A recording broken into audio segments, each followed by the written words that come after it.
Bloomberg Audio Studios. Podcasts, radio, news. You're listening to the Bloomberg Intelligence Podcast. Catch us live weekdays at 10 a.m. Eastern on Apple CarPlay and Android Auto with the Bloomberg Business app. Listen on demand wherever you get your podcasts or watch us live on YouTube. Speaking of technology, a piece of news out I thought was really interesting, Scarlet. Microsoft saying, hey, we're not going to have as much, data center capacity as we thought. And we're not going to have as much as we need until maybe sometime next year. It's just another data point that, as Jay was just pointing out, there's lots of ways to play AI. Money's being spent all throughout the economy, not just the tech stack. But there's still logjams nonetheless. Yeah, still logjams nonetheless. So let's see what's going on with our good friends at Microsoft. Anurag Rana joins us, technology analyst for Bloomberg Intelligence. Again, what do you make of this Microsoft news, Anurag, that they say, the data center crunch is going to persist into 2026? Yeah, Microsoft talked about a little bit of this in the earnings call about, let's say, 12 months ago. And then they said things are easing or things are improving. And it does have an impact on their cloud business growth rate when things are tight. Now, this news, I think it was an excellent article written by Bloomberg News. And, it gives us a lot of things to think about as to what's going to happen over the next 12 to 18 months. We think CapEx could go up. We think cloud realization of the rates could go down, and the AI boom is going to continue, or the AI infrastructure boom is going to continue, because if Microsoft needs more capacity, it's going to go to people like CoreWeave, Nebius, Oracle. They're going to go to their companies that they work with to create the data centers, and the downstream effect of that. So positive news for the AI infrastructure space, but maybe has an impact on Microsoft's cloud growth rate. Does it have an impact on Microsoft's spending as well? And how will that show up in the earnings when the company reports? Yeah, I think it can have an impact on their gross margins. You may see it tick down. They have said that that the next financial year, the next fiscal year, they're going to spend more on CapEx than last year, but the rate of growth is going to go down. Now, they haven't given any figure, so you can drive a big truck in that particular range because they are giving themselves the flexibility to say that. One could argue that the year after that, now maybe they're going to spend even more. So that really, has an impact on the entire cycle. So that means Oracle has to spend more. That means Meta has to spend more. Amazon has to spend more. And that continues this big boom of all the downstream companies. We have anything from chips to, data center cooling and water, etc.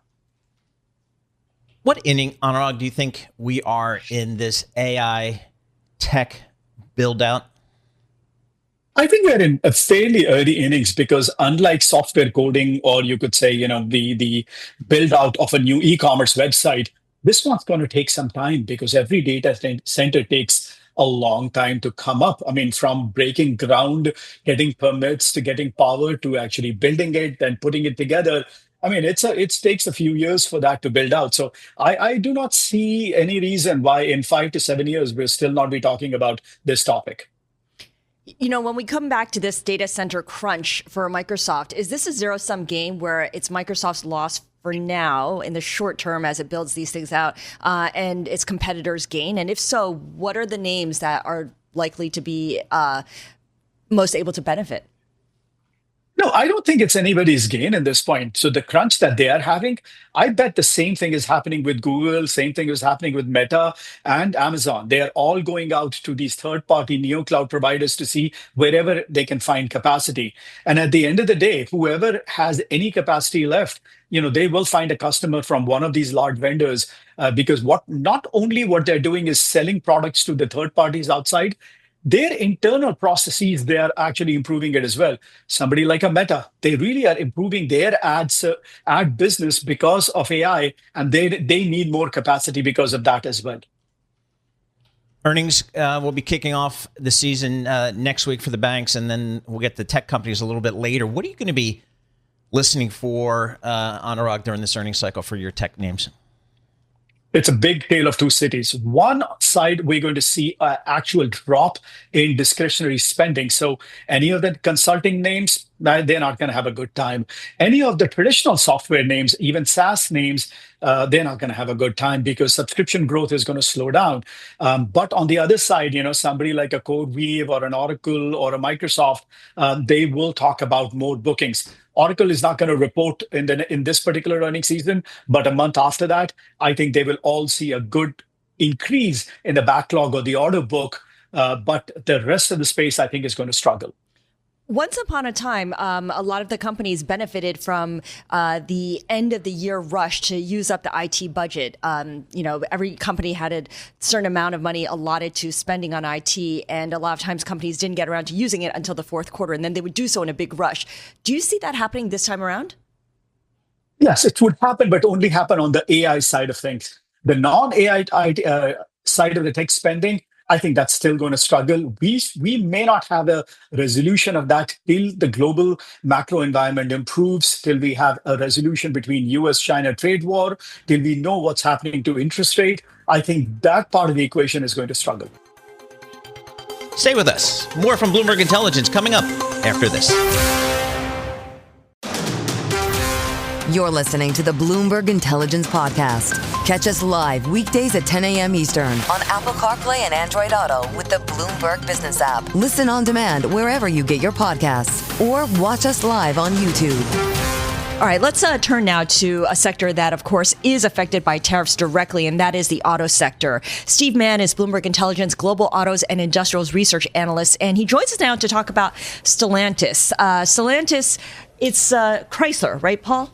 Jeep, Chrysler, all those good brands. Okay, I always get confused because I see Stellantis. I'm like, what car company is this? I don't get it. In any case, its third quarter shipments climbed to 13%, led by a rise in North America. So there is a bit of a recovery here after the car maker has been working down inventory in the U.S. Steve, thanks for joining us. Let's talk a little bit about Stellantis and how sensitive, vulnerable it is to President Trump's tariffs.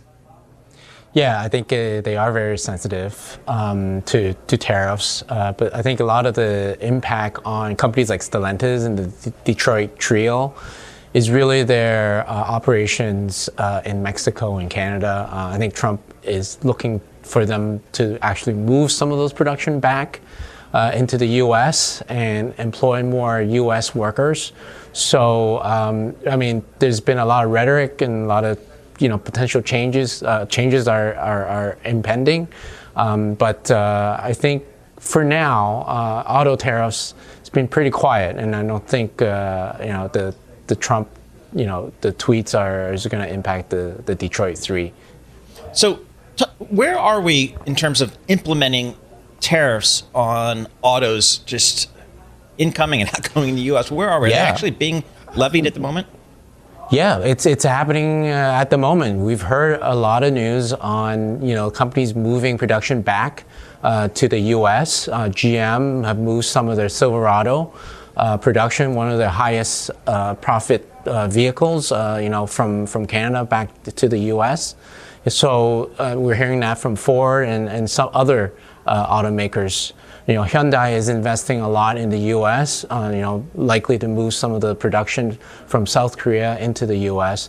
So we are already starting to hear and see the effects of those auto tariffs. Steve, this might be an unanswerable question, but with companies making the moves to do that, this will take a long time. This is a multi-year process, right? You don't just decide that you're going to reshore manufacturing. It happens the next day. Is just saying that you're going to do that enough to appease the administration? Well, I look at it as a two-phase process. There's what I call low-hanging fruits. So, for example, I gave earlier on the Chevrolet Silverado that GM shifted back to the U.S. If they have spare capacity in the U.S., that's a no-brainer. They can shift that back quickly. But you're absolutely right. Longer term, it's going to take years to kind of unravel the North American supply chain to focus more in the U.S. It's going to take years because plants take years to build, and then you also have to bring back the suppliers. The suppliers rather produce their parts near the near the assembly plants, rather than in other countries where shipping costs could be very high.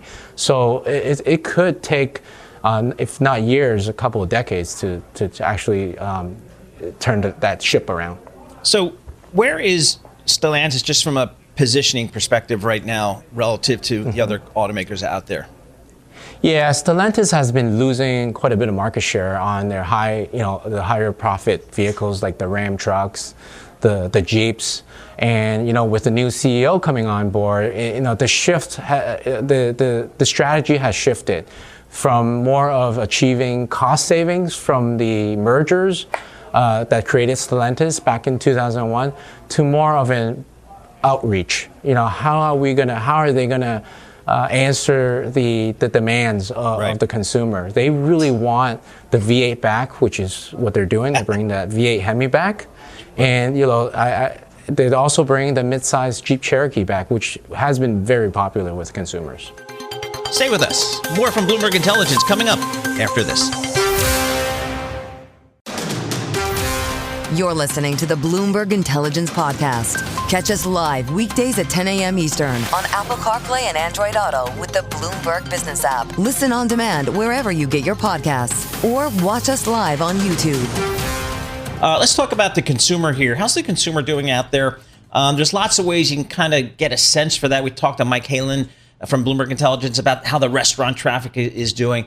And we also can talk to Lindsay Dutch. She covers the consumer hardlines retail companies. She's a senior analyst at Bloomberg Intelligence.